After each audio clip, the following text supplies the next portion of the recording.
ये कोई साधारण कहानी नहीं है। ये उस भगवान की कथा है जो चाहता तो त्रिलोक पर राज कर सकता था, मगर उसने जंगल में रहना चुना। जिसे लोग भगवान मानते हैं, उसने जीवन को इंसान की तरह क्यों जिया, आज हम जानेंगे। राम की असली मर्यादा क्या थी? अयोध्या के महलों में जन्म लेने वाला राम न सोने के सिंहासन से बंधा था, न राजमाता के मोह से। जब पिता ने वनवास दिया, तो एक शब्द भी बिना बोले चल पड़ा, 14 साल के लिए जंगल की ओर। क्यों? क्योंकि राम सिर्फ पुत्र नहीं, एक उदाहरण थे। कर्तव्य निभाने वाले का नाम था राम। उन्होंने जंगल को अपनाया, धर्म को निभाया और हर परिस्थिति में मर्यादा को सबसे ऊपर रखा। यहाँ तक कि जब सीता माँ को रावण हर कर ले गया, राम टूटा नहीं बल्कि उठ खड़ा हुआ, धर्म के रक्षक बनकर। हनुमान राम से मिलते हैं पहली बार, तभी राम के जीवन में आता है एक और चरित्र, श्री हनुमान।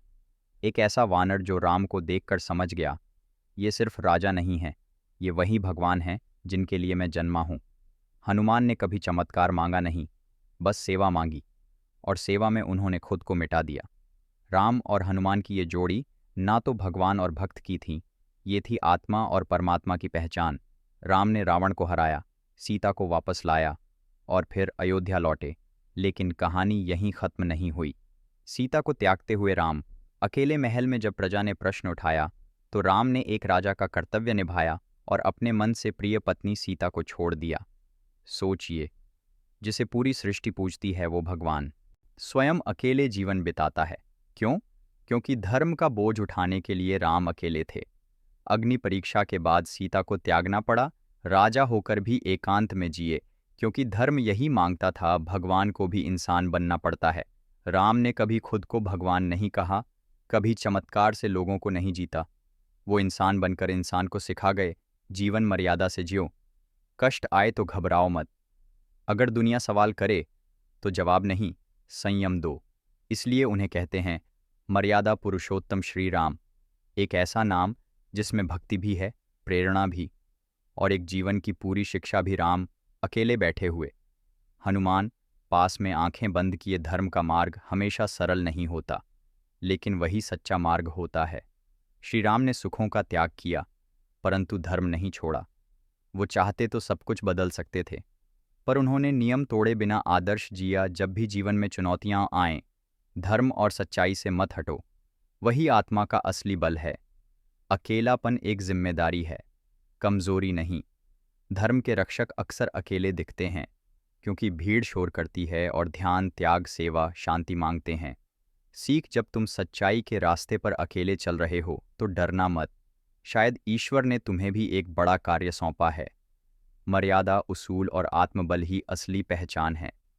श्री राम को मर्यादा पुरुषोत्तम इसलिए कहा गया क्योंकि उन्होंने भावनाओं पर धर्म को प्राथमिकता दी, चाहे वो पत्नी का त्याग हो या भाई से बिछड़ना। सीख, सच्चा इंसान वो है जो दुख में भी धर्म को न छोड़े। असली जीत भीतर की होती है।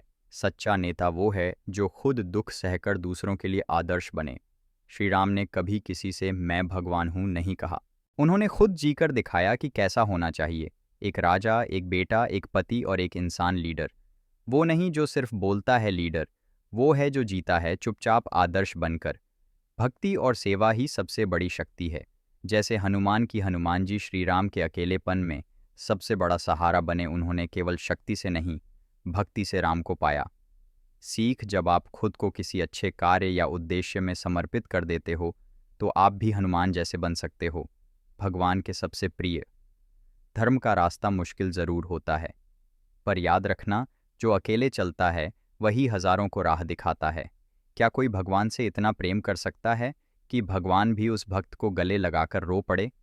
अगर आज भी जीवन कठिन लग रहा हो, तो याद रखना, राम अकेले थे, लेकिन उन्होंने धर्म नहीं छोड़ा।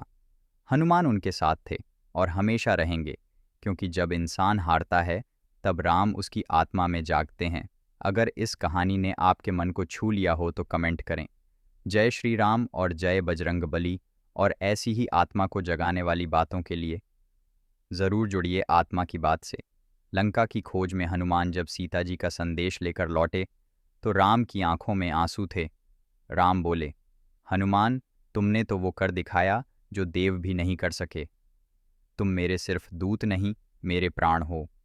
राम ने हनुमान को कभी सिर्फ भक्त नहीं माना, उन्हें तो हर रूप में देखा, सेवक, भाई, पुत्र, मित्र और आत्मा का अंश।